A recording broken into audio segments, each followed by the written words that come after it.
Welcome everybody to Civic Night. Not only is it Civic Night 2023, which is a very exciting thing, but this is our first in-person Civic Night since 2019. So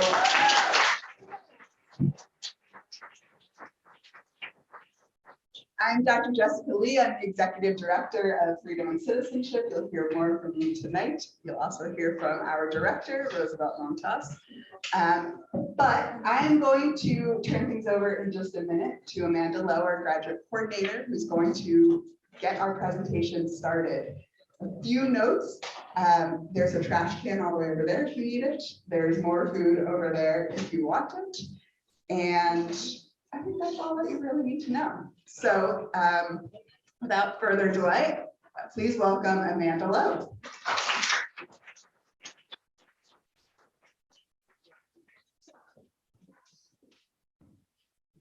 Hi, everyone. I'm Amanda Lowe. I'm the program coordinator, as Dr. Lee said. I just want to wave my hand at all the new students who are here today, because there's a good number of you. So what we're going to do is we're going to start off with our Wednesday evenings groups. So this is a group that meets every other Wednesday evening, and they worked on education equity. And they're going to give you a presentation of the work that they did this past academic year.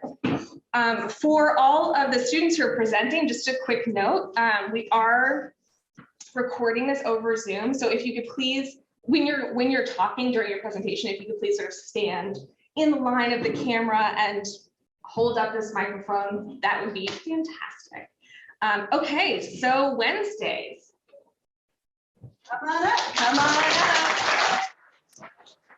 Yeah, so welcome to Freedom and Citizenship. I am very honored to be here as a student and be here.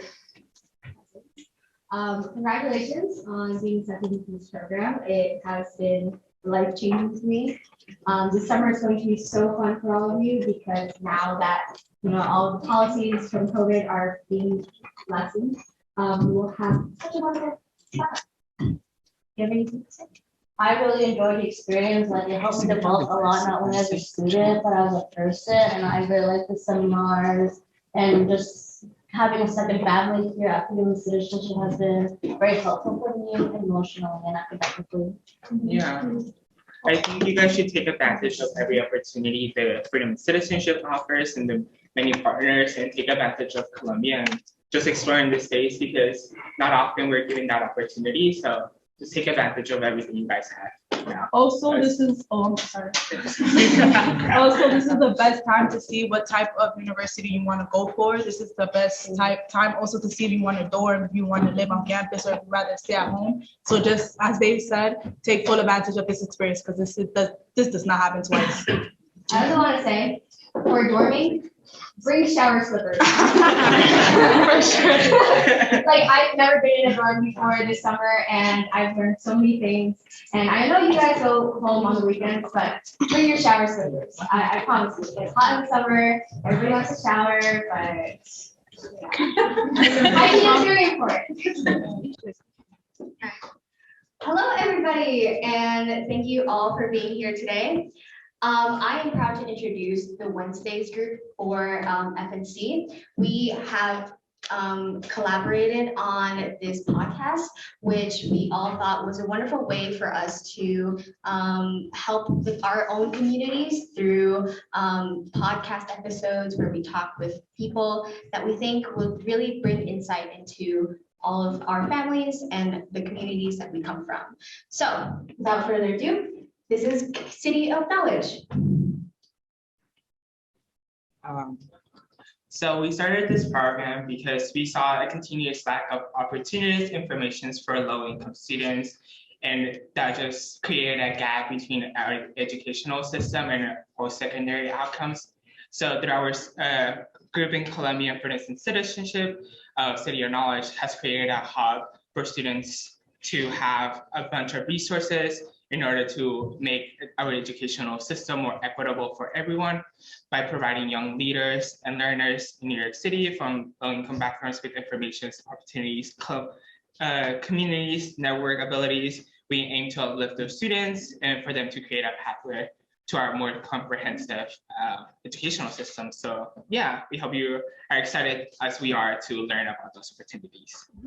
And Freedom and Citizenship is one of these programs that we would want you guys and maybe your families to know about, because it provides a lot of opportunities into knowing about the world at large, and also about the issues that you might not be able to see on a day-to-day basis. And this podcast is also our way, coming from low-income families and low-income communities, to really help those in our same position. And we hope that this will inspire you to work on your own civic, or think about your own civic projects going on into the summer. Yeah.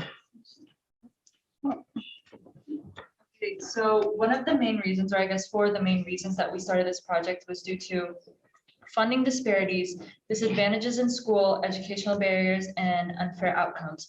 So I'm pretty sure, as we all know, in New York, when it comes to low-income students, not many opportunities are given, and the ones that are given aren't always able to be taken, which is why only 17% of students are graduate from college in just 6 years, when ones from high-income families graduate in less or exactly 6 years, which also connects to the educational barriers, because of the barriers that come with people's backgrounds, ethnic backgrounds, or economic backgrounds.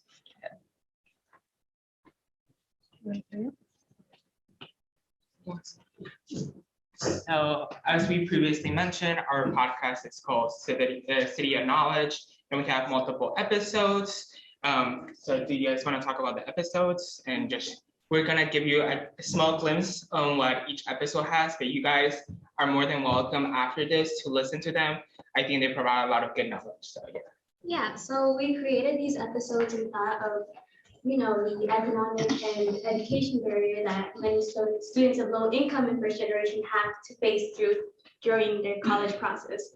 So because we're all minorities here, we have experienced that barrier, and without the proper awareness of these issues, not much change can be done. So this is why we created this podcast, in order to have these conversations and create a small step towards change. Right. And we all know that, listening to a podcast is not going to change your life, but we also just want to start conversations in our families, in our communities, in educational institutions. So the podcast is actually inspired by over the summer, where we learned a lot. We learned and read and discussed a bunch of philosophical texts, such as letters from Birmingham jail from Martin Luther King, and a series of philosophical texts that led us to wonder what we, as students and children from low-income families, can do to really create in a community or an environment where we can talk about the issues that really plague us when we're coming from low-income communities. So we were inspired by all sorts of philosophical texts, and that is why we wanted to do this podcast.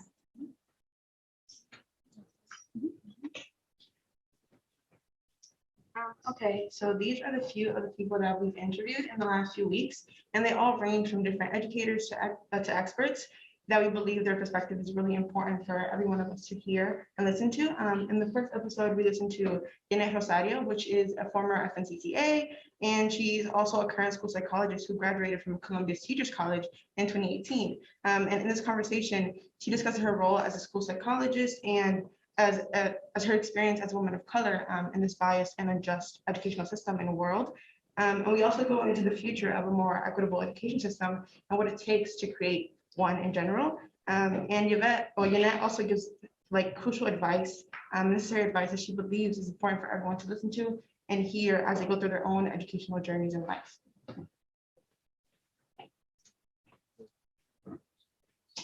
We also have the honor of interviewing Sasha Bentley-Barrett, which is currently one of the leaders in the National Education Equity Lab, which brings college level courses from colleges such as Cornell and many more to Title I schools or Title I eligible schools. So where these schools otherwise can't get access to AP courses, college courses, she helps connect these students And she also helps connect them through like the college process and how to get there, because a lot of people don't even know anything like, when's the FAFSA due? When is my like personal essay due? Like all these things, it's like, as for me, like someone like me, it's also like very confusing and it can be very scary. So Bentley Roderick has contributed a lot as a woman of color who herself has gotten a PhD at the University of Chicago, and she is truly an inspiration for anyone.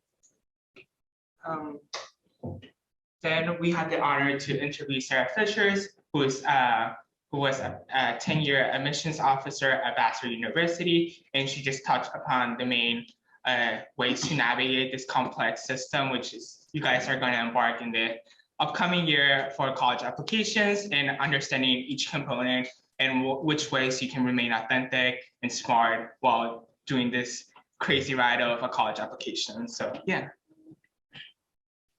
And then we had the honor to interview Professor Laheka, who actually created the Double Discovery Center at Columbia University, which aims to closing the gap. And this project actually started in 1965, and it continues to provide a lot of support for students. And we talked about his experience in Stuyvesant and looking at those educational disparities and how he's now doing it at Double Discovery and how he's doing that his work there. Yeah. So I'll be introducing the master list. So with this master list, we provide several opportunities throughout the city. The one thing we have realized that there are many programs specifically for first generation low income students, but we have found that these programs have not been reaching these certain demographics of people. So including also with this, we have an email template that's on the website as well. And we can also send these to counselors in different schools as well. So this is a living document, and we also wish that if you guys have any suggestions, we'll listen to us too and add them there as well. Okay, so the map allows students to search specific areas near them with these type of resources. It also contains locations and website. We believe that not every school has the resources to where they can look at programs, and not students themselves have the resources to look up certain programs themselves. So this is what the master list map is for, is to help the students look at any location that they want to be in for a while and just see if any programs is available there.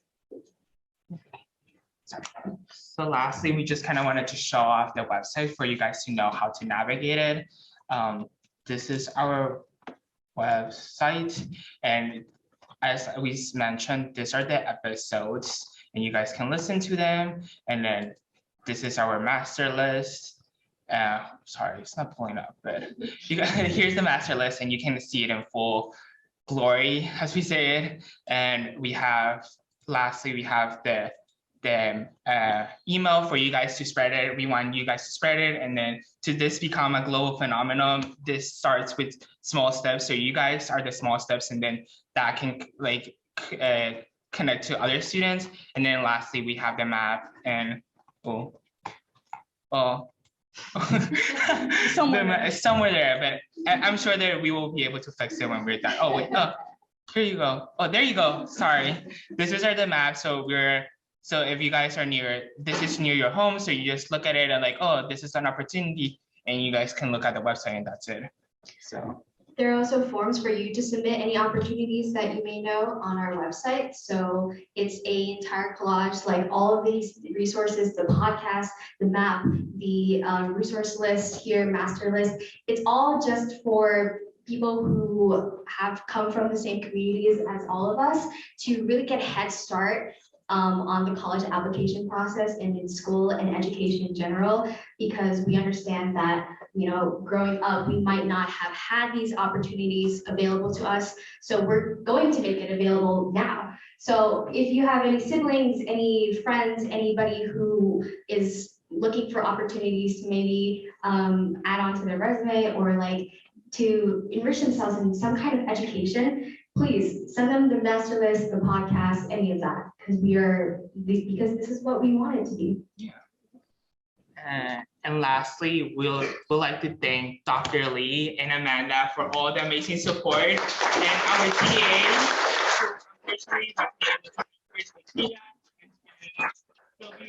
So thank you so much for providing our support.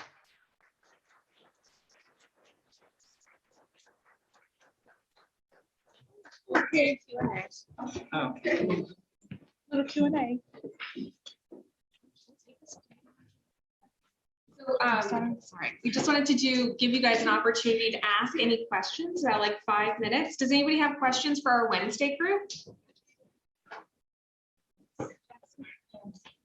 you can put like if you have a suggestion for your opportunity list, like any kind of opportunity for high school kids? Just to repeat the question, so Jackie asked if we can just put any opportunities, and yes, you can. We can pull up the way that you can add it. So, oh my God, where's the website? Oh, you don't have it yet? Well, scroll down. Right. Oh my God, sorry. Here is. But you can just write your name, the name of the program, and the way that you can contact it, and then we will add it in, and we'll also add it into the map, so we're making sure that everything's connected. Yeah. Is there any other questions? Is there a reason why there's no programs in Queens?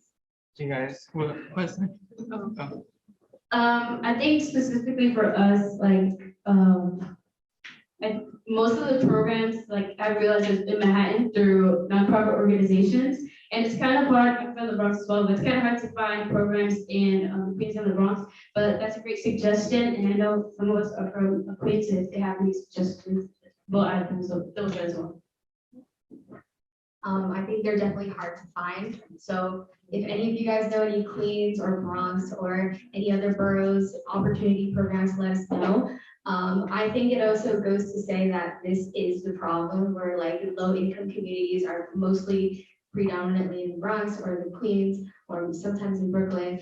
So it goes to say that there's not a lot of opportunities in these boroughs. So we are definitely on the lookout for more.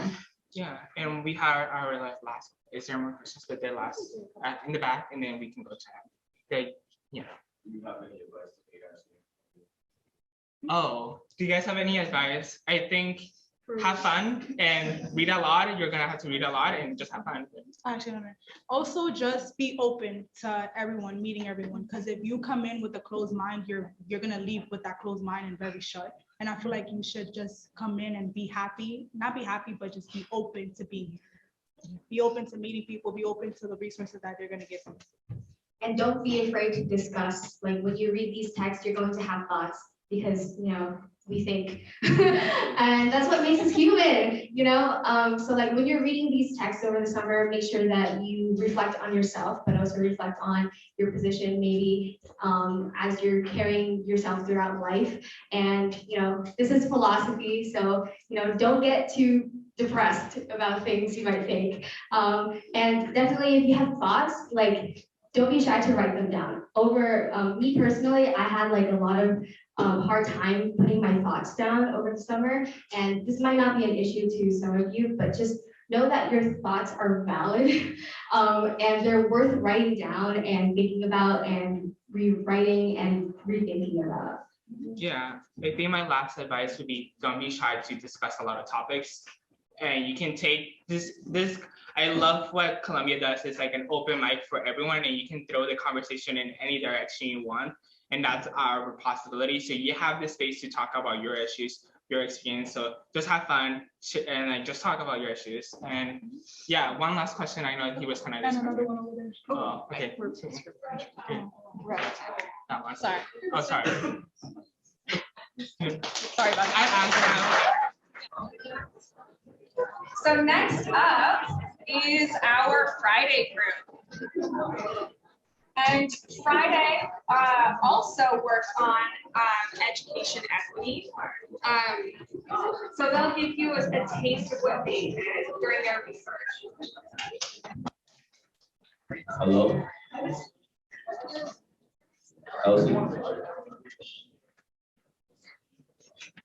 Okay. Good afternoon. My name is Jaden McLean. I'll be introducing you guys to freedom and citizenship. First and foremost, thank you for having us. Listen with open ears. That being said, at my time at Freedom and Citizenship, reading vast philosophy opened my mind to different perspectives. I really got to think, brainstorm, and then alter my perspective. Connecting past disparities to modern day problems urge a want for change. What that means basically is reading different philosophies, such as Socrates, a man that was always questioning, talking to keep an open mind, etc. To mend the future, we must prioritize our youth. Without the youth, there is no future.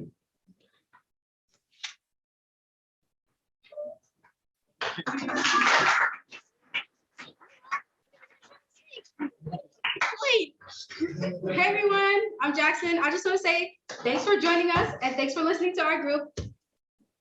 So I'm just going to introduce our subject. Our subject is disparity in the education system, specifically unemployment for the youth, because we realized that we were most passionate about wealth inequality, unequal distribution of funds, and the history of discrimination and structural barriers limiting our youth to equal opportunities. So without further ado, wait guys. Hello, my name is Amy, and this leads us to our fact sheet. So we gathered a lot of facts in order to inform our research, and we realized that as people who mostly come from low-income backgrounds, and we noticed that our school system does not always support us, we wanted to gather some information in order to inform our audience. So in New York City, many elementary and middle school students are low income, and the lowest needs school has about 45% of students who are low income, which means that they are often in financial situations that do not suit their needs.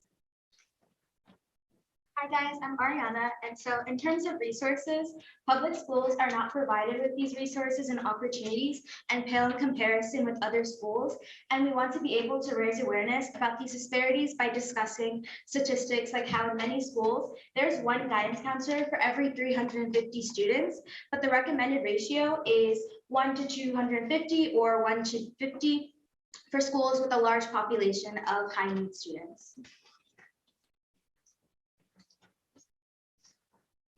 In addition, we also found out that for approximately 700 students, there's only one social worker, and that kind of just goes to show how our well-being is not being prioritized at all.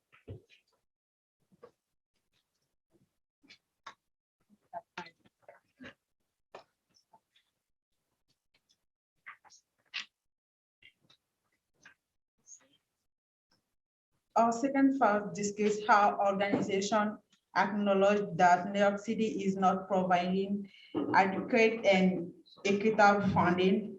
Acts have been passed to provide more funding to public schools, with schools in all New York City district can have better funding. Improvement must happen so that all students can have access to quality education.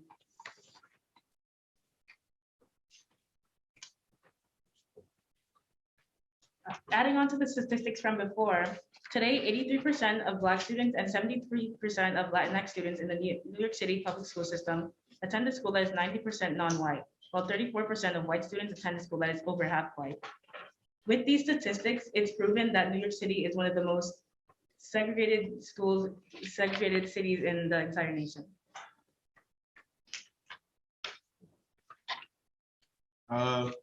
There are only clinical mental health professionals in about 200 of the 1,700 plus public schools. This shows that based on almost majority of schools do not have no health professionals in their buildings. And another thing, New York State schools spent almost twice the national average per student federal COVID funding in 2022-2023, increased per student spending to 34,272. So this is showing that for some reason, schools are spending a lot of money and nothing's going on. So it leads to the question like, where's all the funding going towards?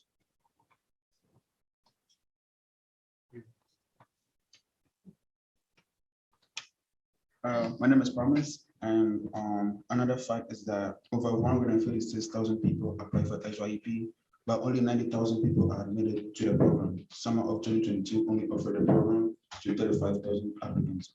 This explains how usually low-income students are usually the ones who apply to these programs, and the fact that spots for SYEP are limited, it creates less job opportunities for less income students, and this it sort of jeopardizes how they are able to make money, and yeah, and so on and so forth.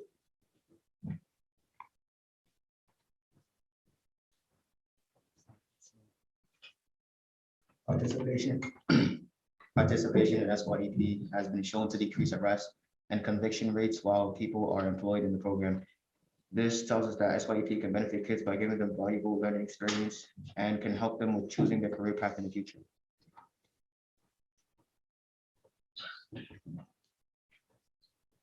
85% of SYEP participants live in households earning 31,000 or less.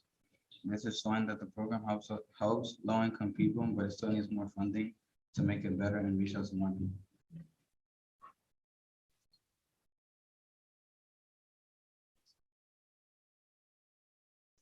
And now we're going to talk about the art.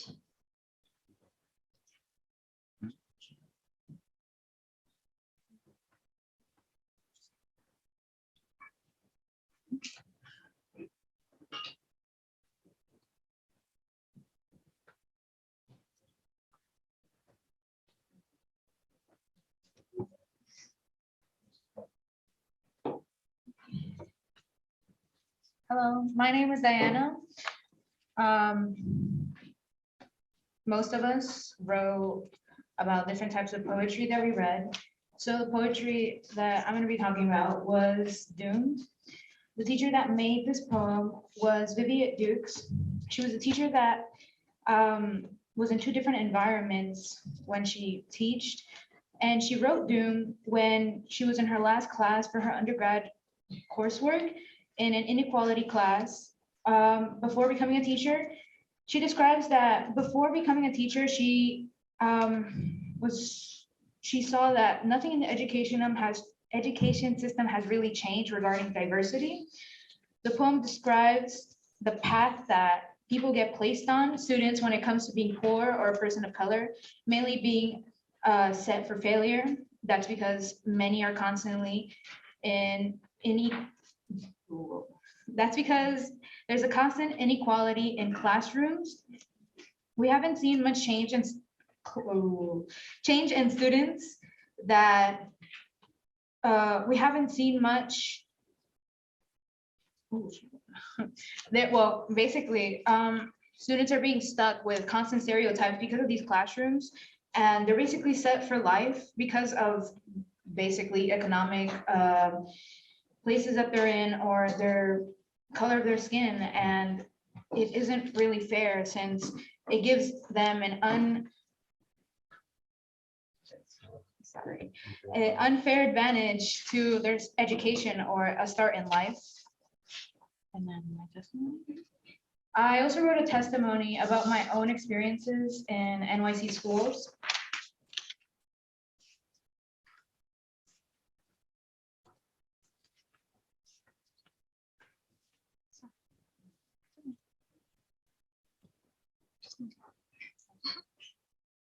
I just click faster. I mean, I can start. You have to go back, that's the last one. yeah, I know. Sorry.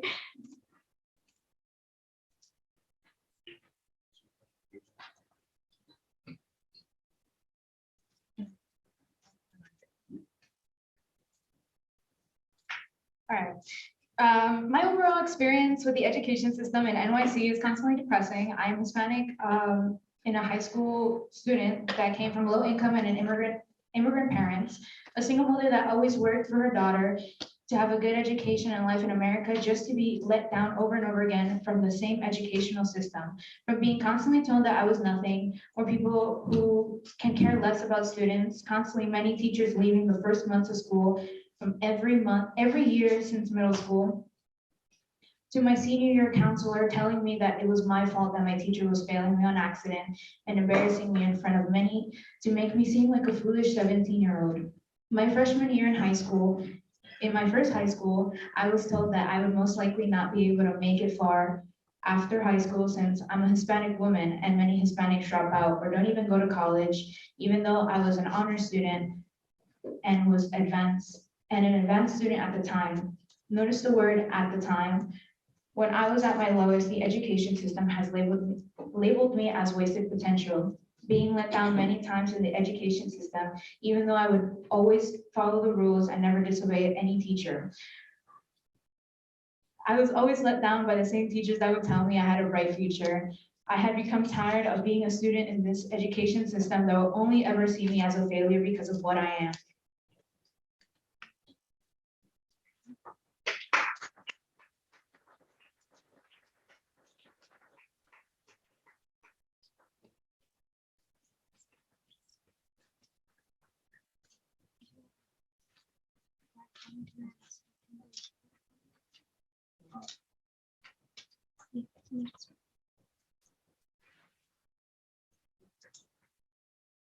My name is Eduardo, and this picture depicts how unfair school funding in Pennsylvania actually is.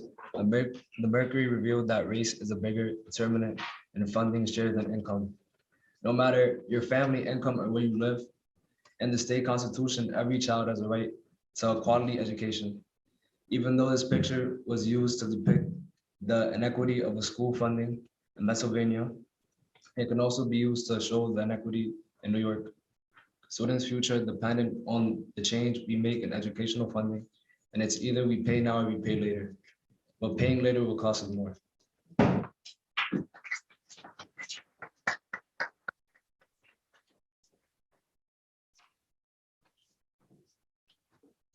This is art piece by me.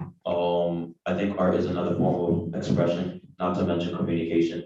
In this piece, what I think I was trying to communicate was on the right. You can see a picture is more calm. I wanted that image to spur serenity, but that usually depicts the school system. If you look at the top of the head, there are arrows pointing all around the head. The arrows were to show just squabbling, confused, being pointed in vast directions and not really knowing where you're going. Maybe to symbolize a blind faith or following a blind faith. I also put a hand over the mouth, mainly silencing the figure, just to show quiet, following a blind faith, etc. On the left, I want you to pay attention to the hands. It's a more harsh image, but one of the pinkies are pointing to the numbers 555. Angel numbers and 555 means change. The left is to depict me finding my enlightenment, really building, not really following what the education system is telling me to do, but more so following my own faith and really figuring out things on how I want to live, etc. The hand on the bottom is peeling down one of the eyelids. It's meant to represent enlightenment, opening your eyes, following your senses. All of the fingers that are pointed, one of them pointing to the hand at the top, which is peeling back the eyelids. One of the pinkies on the left hand is pointing upwards to show upward momentum, upward change, uplifting yourself for the better. And then the last finger that is pointing would be the pinkies, which once again point to 555.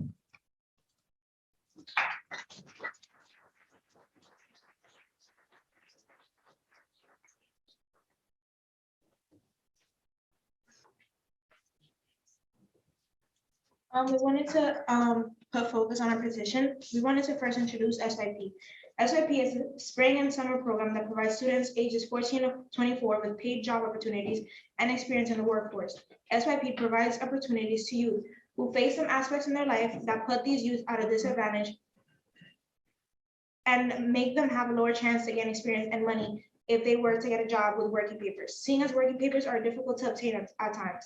Some employment barriers are being homeless, runaway youth, justice-involved youth, youth in or out of aging of foster care, youth and families who are receiving preventive services through New York City's Administration for Children's Services.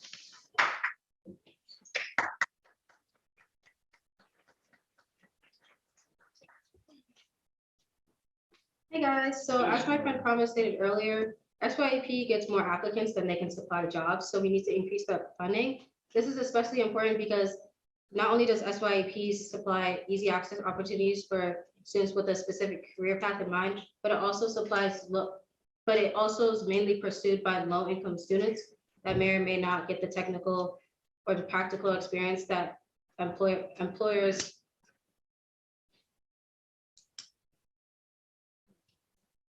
I was trying to say are looking for, but I did not want to use that word. Yeah. Oh, yeah. They're mainly pursued by like low income students, and they may be excluded from like other technical and practical experiences because they're pursuing more jobs that are like related to retail instead of internships. So what you could do is by signing the petition that we formed during our Saturday meetings. The SYP enables our students to acquire work experience and skill development today so that they can compete in future global workforces. But like Jackson said, unfortunately, there's not enough spaces for the high demand of students who want to participate with them. But with you signing and prioritizing and adjusting the unemployment rate for young youth today, you could be helping them achieve and helping them be better, and let people recognize that SYP is a valuable resource today for all youth. I want to thank again Amanda and Dr. Lee and also Christine and Ray, and thank you for listening to our presentation. Have a good one.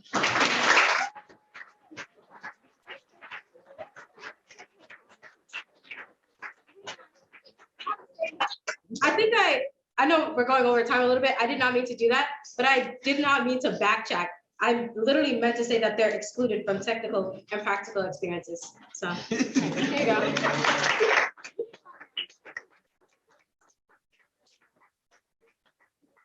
Great. So there are QR codes being passed around for people to take a picture of, and you can sign the petition. We have time for like about 2 questions. Any questions for our Friday group? Janisha.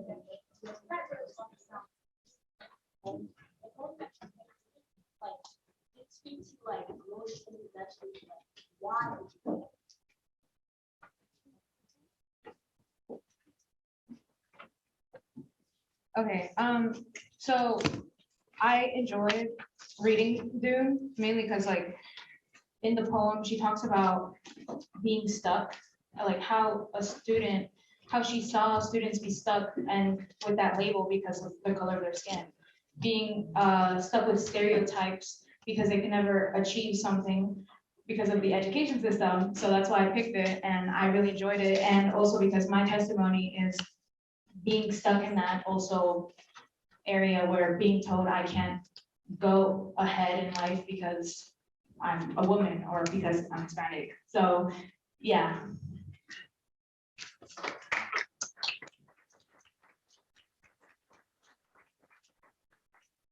Well, although this isn't really a question, I guess one program that I kind of want to, I guess, introduce you guys. I know a few of my friends know about it, career-wise, which I, well, I feel like it can also be connected to your guys' group just because it offers low income students the ability to head into the workforce and kind of try out jobs that they might be interested in, HR, financial,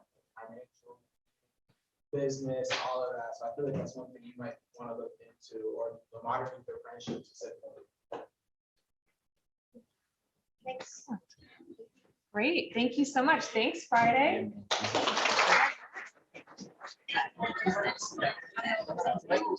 Hi, everyone. Thank you so much for being here. We are so excited to introduce this Monday group. They put in so much work, and specifically we're able to think about some of their own experiences in neighborhoods and school communities, and the passion for prevention of gun violence really came through. And so I'm Carolina, this is Daniel, and we're the TAs who worked with them, and we're so excited to see this project come to fruition. Yeah, on that, we decided that one of the best ways to put in the work that we've done this year into a presentable format is to create something called a teach-in packet. And that's going to be a way for these students to have an impact outside of the classroom, outside of Columbia, and in their own communities, where they can share these materials with everyone they know, so that hopefully everything you hear today can be repeated somewhere else with the help of everything they've compiled of their lives. And with that, I'll hand it off to Elsie.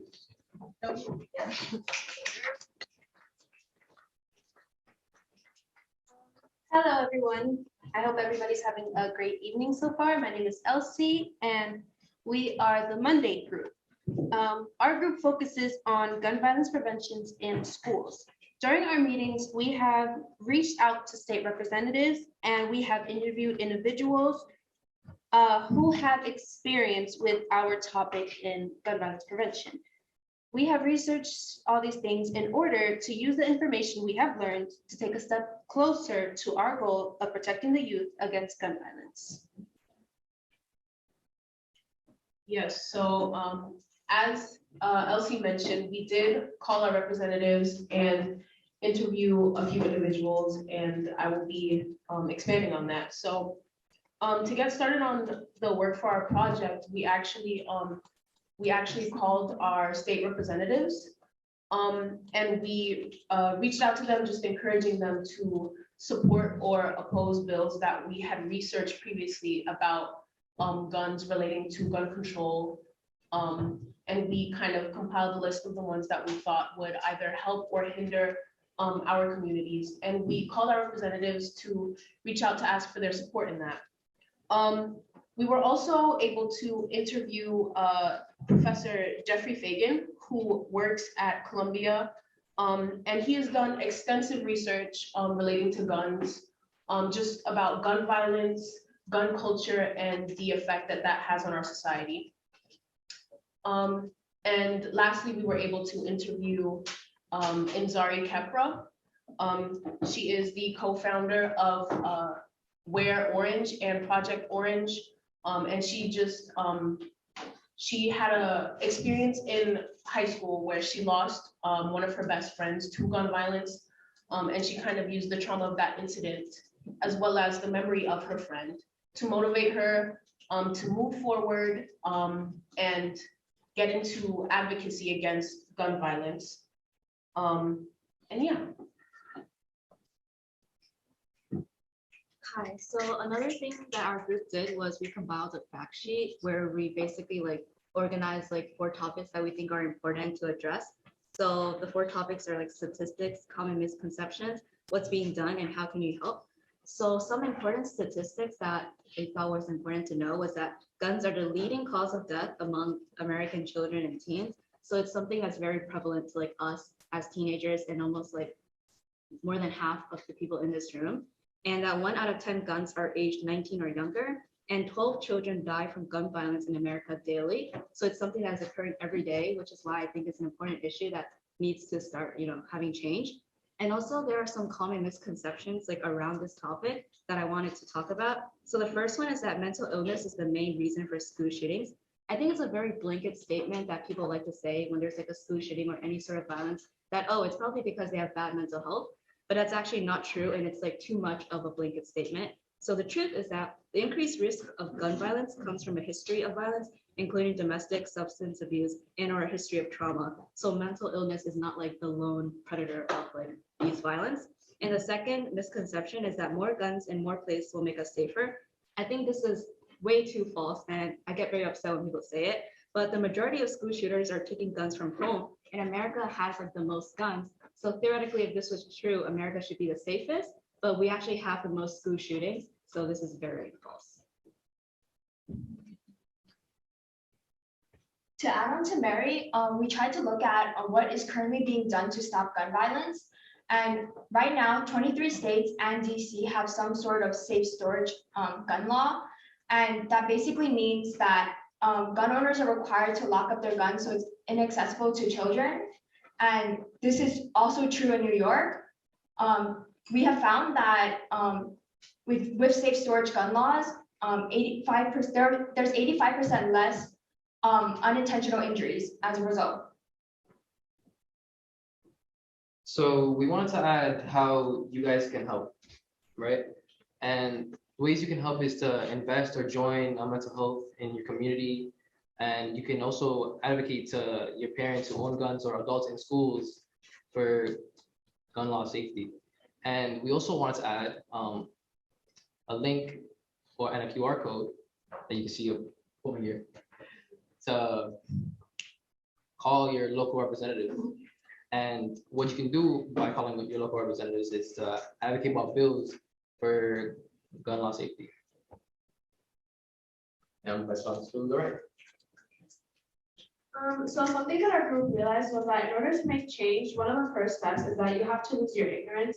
And in losing your ignorance, you can conduct research about it. So we decided to make a little reading/following list that people could look at if they were interested in learning a bit more of the topic, especially if they want to start. This is a good place to see where you could go from here. We have 4 different sections: mental health, which deals about the impact that mental health has, also with some misconceptions about it. We have school, which includes survivor stories from children who have obviously survived school shootings and the impact that it has had on them, and reconsidering active shooter drills. And we also have how the government impacts this area. For example, one of the articles talks about how repealing the Second Amendment isn't really possible, but reconsidering how we view it and implement it can be something that will change.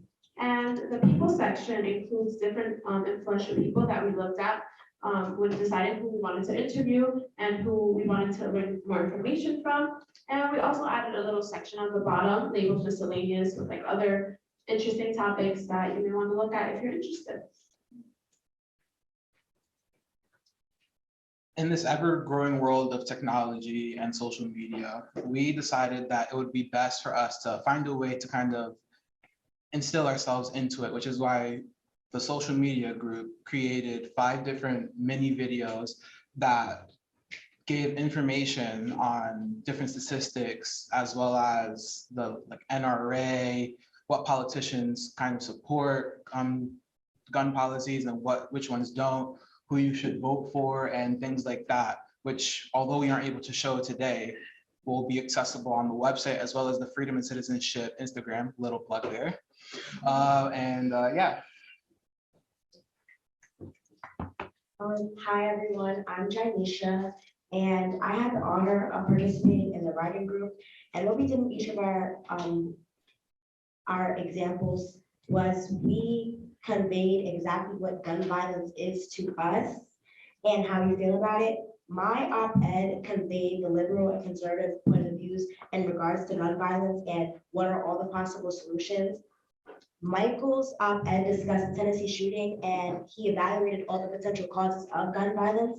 And Chuck's op-ed discussed why arming teachers is not the answer. And Danae wrote a poem that embodied the essence of captivation, which she will now recite.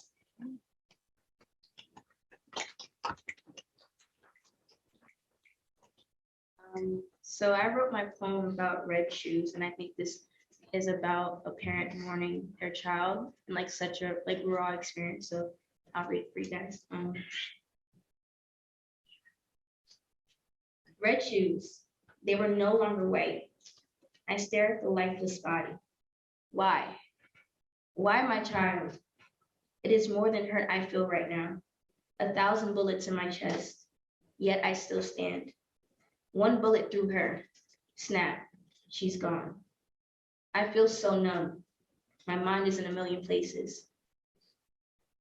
My vision is blurry. My heart is beating out of my chest, like a million drums at once.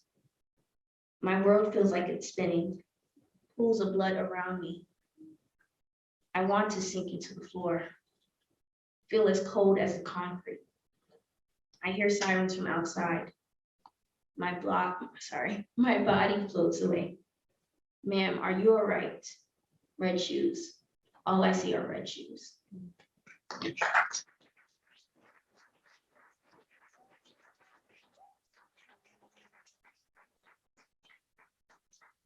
you so much, Danae, for those inspiring words. And my name is Amelia, and I'll be talking about one part of our project where we decided to create a teach-in. And to define a teach-in, it is basically a student-led event to inform other students about a topic to raise awareness.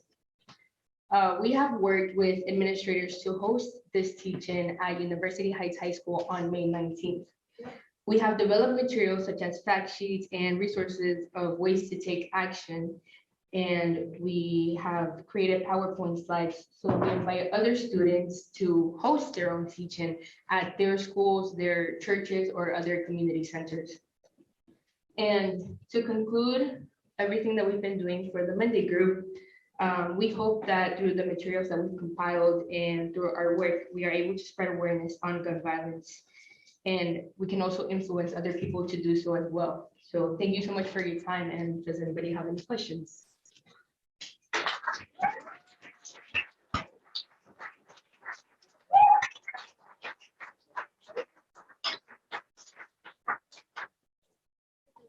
Questions? Do you have a question? Yeah, wait, can I clarify? Like, what are your thoughts with that, like locally, they're putting restrictions on guns? There are safe storage gun laws currently. Are they like being challenged? What do you mean by challenge? Like infringing on the Second Amendment, right? We will have to get back to you on that. Any other questions? Yes, in the blue. Oh, sorry. Yeah, you. There were more mass shootings than hate here. How does this impact the rush to create a party like this again? So our call to action is to raise awareness because we believe that this topic isn't being taught about enough, and that is true. There are a lot more school shootings happening in the day than there should be, which is why there is a rush, but we obviously know that we can't change laws overnight, which is why we want to take it one step at a time. You had a question. Yeah. Earlier in the presentation, you mentioned like getting on the phone with representatives. That's like, what would a phone call like that sound like?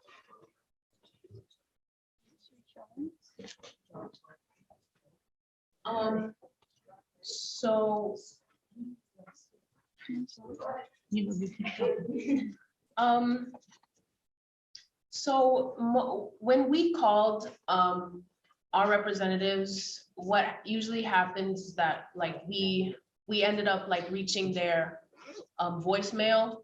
So we prepped like a script with like what specific bill we were voting, we were speaking about, the name of the representative we were calling, and so on. And we kind of read that script out loud to their voicemail, and kind of just hope that, you know, it reaches someone.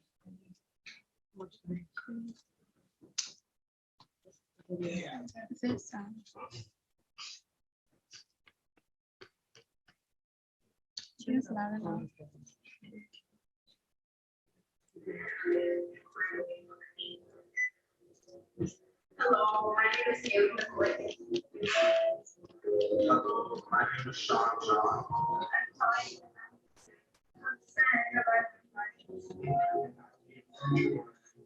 I'm concerned about Will S8058 for the ensuring access to behavioral health act.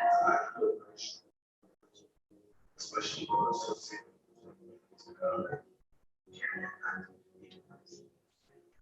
Senator Crystal E. Vote for S.281, which is the Gun Violence Prevention Research Act of 2024. Why? Because it will help us learn more about gun violence and how to prevent it. Thank you.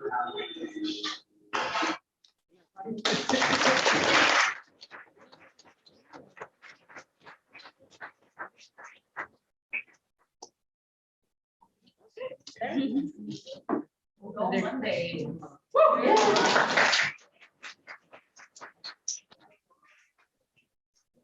Thank you to Monday Group, and thank you to all of our groups and all of the hard work you guys did this academic year. It's been really fun to watch you guys develop these projects, figure out what you're passionate about, and do an excellent job.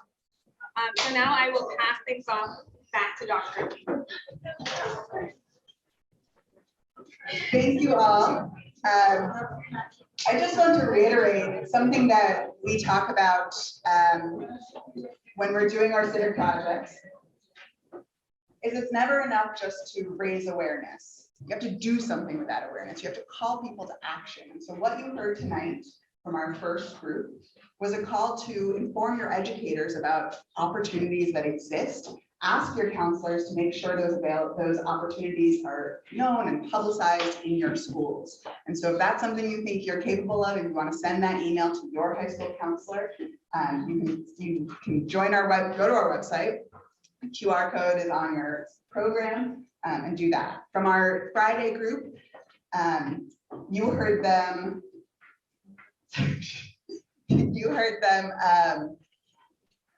Sign a petition. It's such a good one too. Sign a petition to make SYP more available, not just make more spots available for more students, but to increase the opportunities that are eligible for SYP. So maybe a program like Freedom and Citizenship could have a student earning as much as working in retail in their local community. So that's an excellent opportunity as well. That's your second call to action. And then the third is to think about teaching. We'll have materials on our website. Do a teach it in your own school. We have probably 30 high schools represented in this room tonight. And it's one thing to do it at University Heights, but it's another to multiply that effort. So those are your calls to action. I call on you all to do them. We're going to transition now to a new award in Freedom and Citizenship. And give me a second.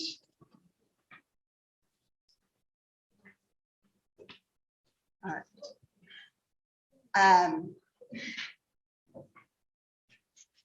So this year, we lost someone dear to us in our community. Giancarlo Dominguez, who you will see in the slides behind me, was an academic and civic teaching assistant from 2018 to 2019. And he passed away this year.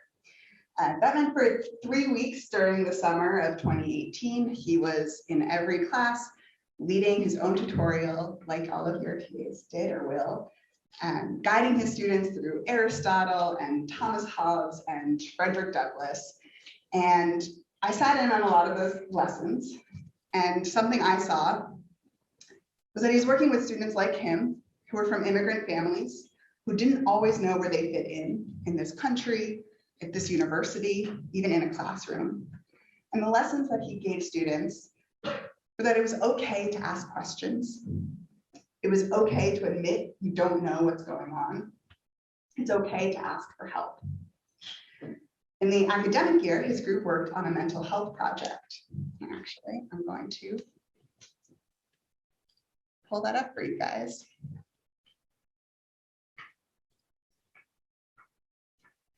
This was the first time they'd ever worked on this issue, and as you can see, we've done it several years since.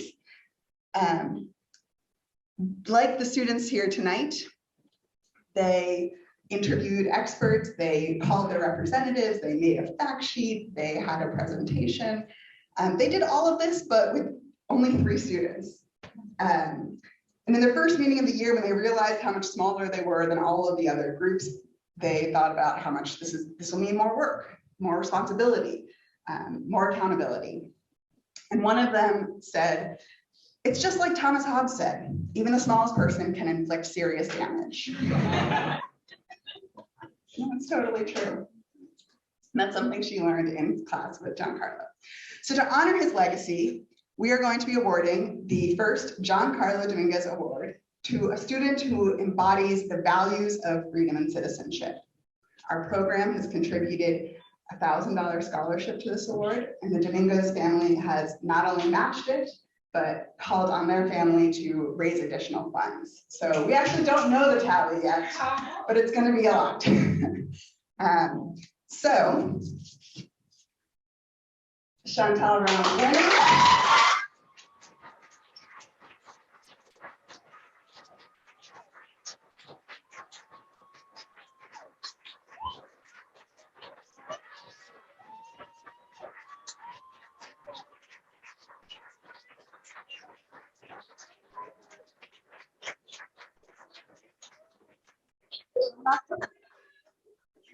Embarrassing.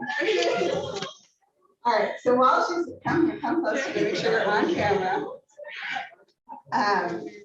While Chantal's here, I want to say a few words.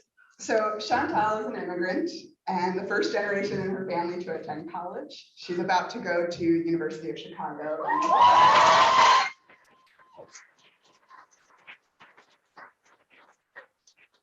And though Chantal thinks or maybe thought of herself as a math and science person, she actually said, I don't use my imagination a lot. I think in a linear fashion, but we know that's not really true. Chantal stood out this summer for her authentic spirit of inquiry. Professor Ballesteros noted that when she's reading, Chantal comes up with all these fantastic questions. In her writing, she makes eloquent connections between one philosopher one week and another week. And in her class discussions, she always brought everybody back to the text, back to focus on what we're supposed to be talking about. When she applied to FNC, and this is fitting, the topic she most wanted to work on was mental health. She wrote in her application, society has unreachable toxic standards that often influence the way people view and treat themselves. In some Hispanic households, there are stigmas surrounding mental health, and there could be reluctance on being able to get help. I want to show others that it's okay to struggle, to have imperfections. Though Chantal's group worked on education access, she actually did follow through on her goals. Several students commented that she's always someone who's there for them, checking in on them, asking how they're doing. One student said, Chantal is always checking on how my group and I are doing with our projects, even though we're in different groups. She has always been a big help in this overwhelming process of trying to make a change in our communities. Another student wrote, she's been there for me mentally and physically. If it wasn't for this person, I wouldn't have made it to a couple of the meetings. And lastly, Chantal's always checking in on me, especially during the hard times of the college application process. She celebrates everyone's success. For her passion for learning for its own sake, her drive for improving the world through civic engagement, and her commitment to inclusion and community support, I am pleased to award this year's John Carlo Dominguez Award to Chantal Ramos.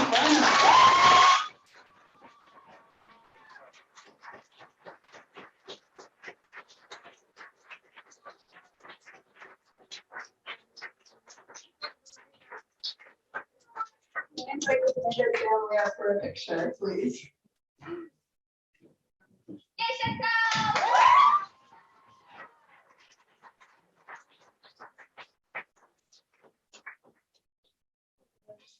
Chantal, why don't you come on and join? Sure.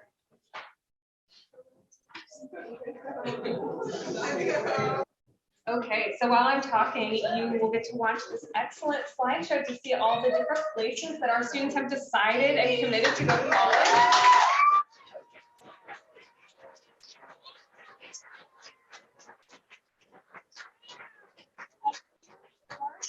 Making their application process a success.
Thank you all for that. That was very enlightening.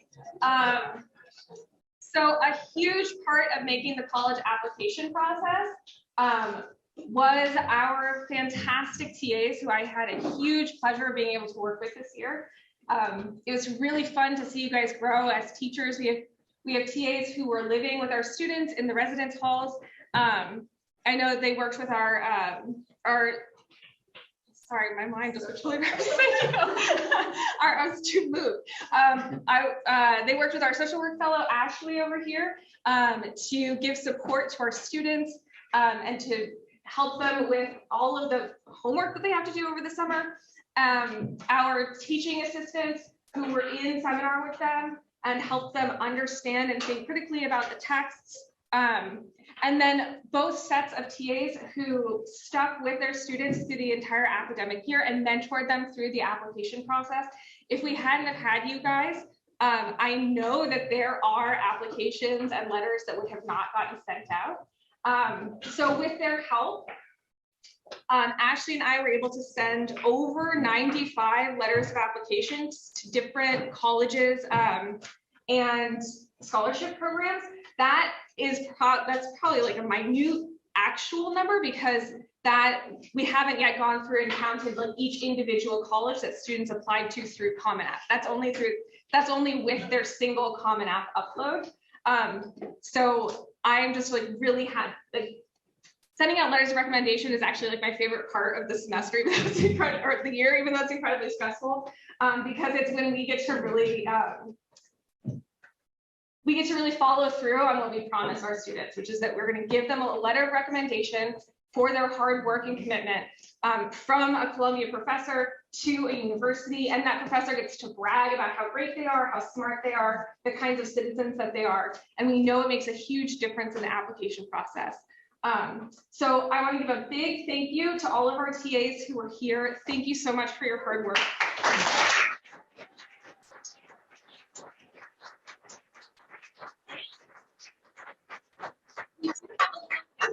A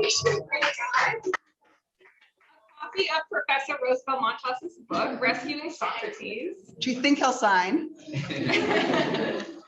TAs, why don't you come on down here so we can give you a big cheer and a book.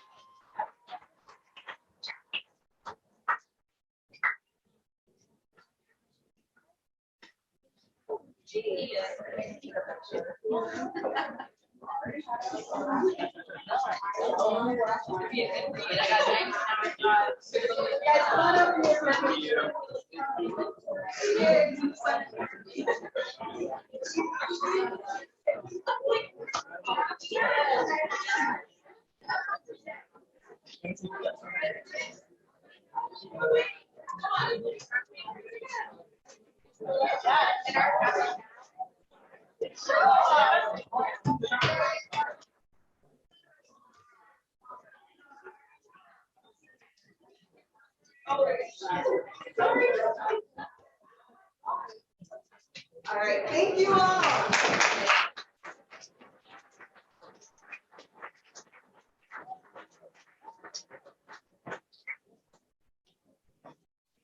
There are a few other people we need to thank before we leave. So one group are actually represented in this room tonight. We have some teachers and community partners who work to get our students into the program and into college. So whether they're here or they're not, although if you are a community partner or a teacher, raise your hand, stand up. There we go.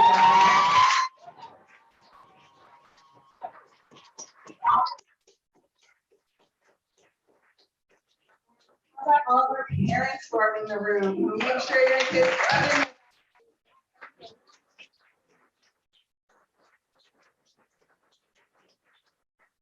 Dad, aunts, uncles, grandparents, we know this takes a lot of people to make either freedom and citizenship happen. So really thank you for lending your children to us, for trusting us and for supporting them tonight.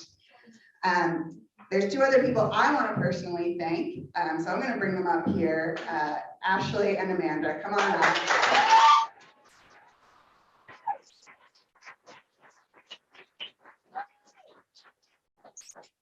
This is not an easy program to run, I'm going to be honest. We've got 4 weeks in the summer. We've got all year long. We have 3 civic projects a week, plus college mentoring happening all times of day and even into the night sometimes. College applications, so much going on. And I certainly would be in puddle and you all wouldn't be here tonight if it weren't for Ashley and Amanda. And I want to say explicitly, Ashley this summer held the whole dorms down, kept our residential staff knowing what they were doing and our kids safe and healthy and emotionally sound. And then she kept asking for more work and she found her purpose. She stepped in whenever a kid said, I need more help than anything. I don't know what's going on. She was there. She was always ready to help. She came up with new program ideas.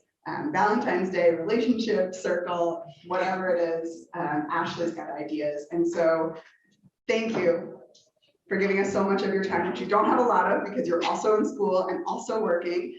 But for all that you did do for us this year, here is a small gesture.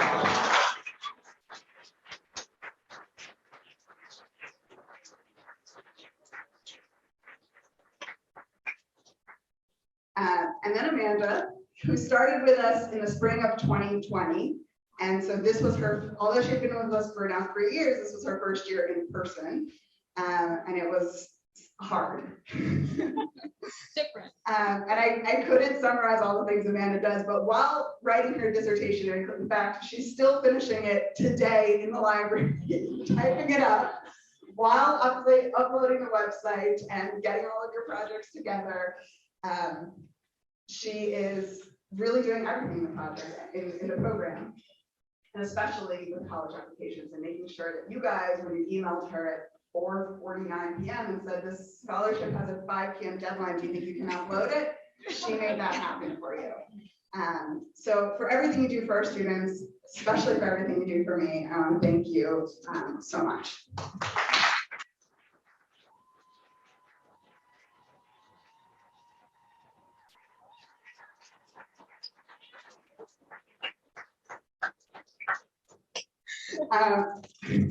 That's probably the cookies that are on me right now. I'm going to ask Professor Montas, the Director of Freedom and Citizenship, to close us out. Thank you.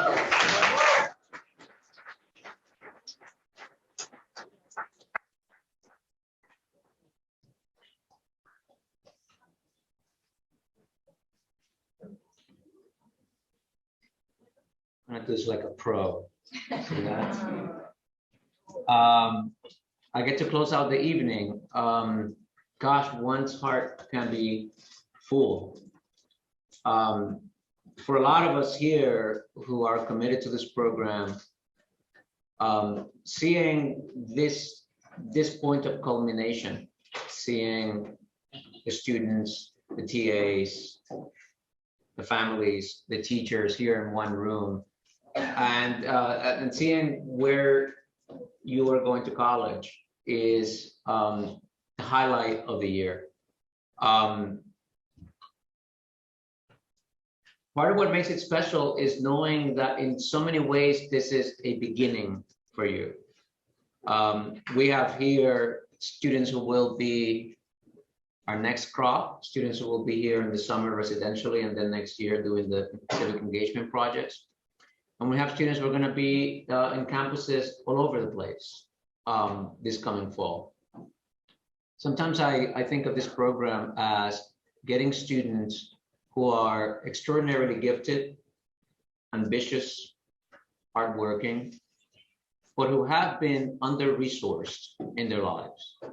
They have not had access to the kinds of educational opportunities and to the kinds of material resources that would allow them to get as far as they can go, given their potential. And sometimes I think of those students as being sort of on a runway, about to take off when we meet them as juniors. And they are like little engine planes that are on a runway about to take off. And then we bring them and we install turbo engines as we send them off. That's what the education that we stand for is about. Education is always for something. Education is never neutral. What kind of education is most appropriate, most fitting for people like you? And we believe that it is education for freedom. Education that equips you not just to become a lawyer or an engineer or a business person or a doctor, but an education that equips you for a certain kind of living. And that's why we call this program Freedom and Citizenship. Freedom is the fruit of a certain kind of order. Freedom is not chaos, it's not randomness, it's not anarchy. Rousseau, which you all read, and the new students are going to read in the summer, has a line where he says that freedom, liberty, is coming to obey the laws that we have formulated for ourselves. A certain kind of education that equips you for the maximal exercise of your freedom. And we also think that that maximal exercise of your freedom happens in the context of citizenship, happens through association, free associations with others for the achievement of common projects, common purposes. Hence our emphasis. I get to close with one last round of thanks. As you have seen, a lot of people are involved. A lot of people are working hard. A lot of people are supporting in various ways this program for it to happen, for it to achieve the extraordinary things it achieves. People who support the program financially, people who support the program with their hearts. And some of them are here, and I want to thank them. It would take too long to name everybody, but I do want to thank those of you who are here who support this program, who make it possible to give the students an absolute high quality experience. From the very beginning of the program, we decided that we didn't want to give a mediocre experience to a lot of students, but we wanted to give a high quality, absolute highest quality experience to as many students as we could. We would not compromise on the high caliber. We want this program to be the same program that even if your families had no constraints on the resource, if your family could have every resource available to them, that they would choose to send you to a program like this. This is the program we wanted to create. And this is programs that we have created with the support of so many people. There are two individuals in particular that I want to highlight tonight who are here, who I'm delighted to see, and without whom this program wouldn't exist. First person is Roger Laheka, who's sitting over there.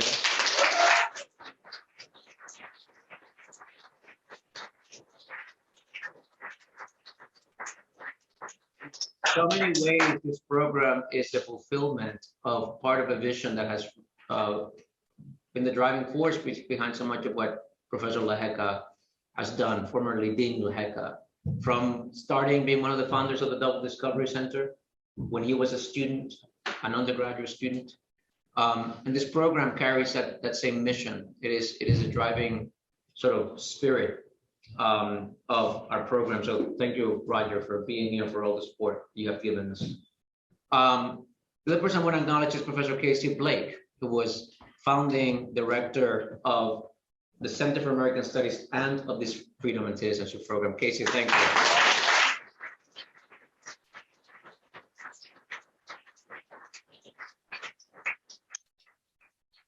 Casey Blake came to Columbia as a history professor to start this new thing, a program in American Studies. And Casey's idea was that this should be a program that was intellectually serious and that was committed to civic engagement, that was committed to making a difference in the landscape that it studied. And it was his work and his vision that got American Studies to invent this program, Freedom and Citizenship. Thank you, Casey.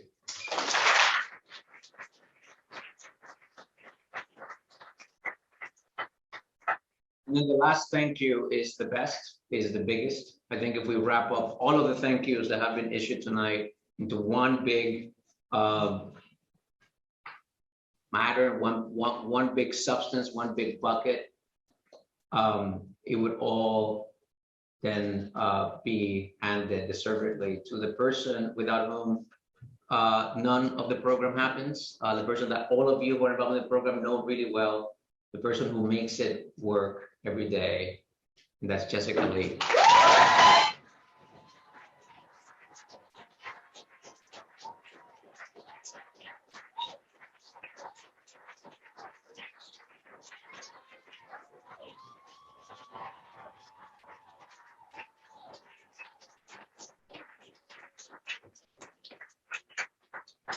What a gift Jessica has been to all of us.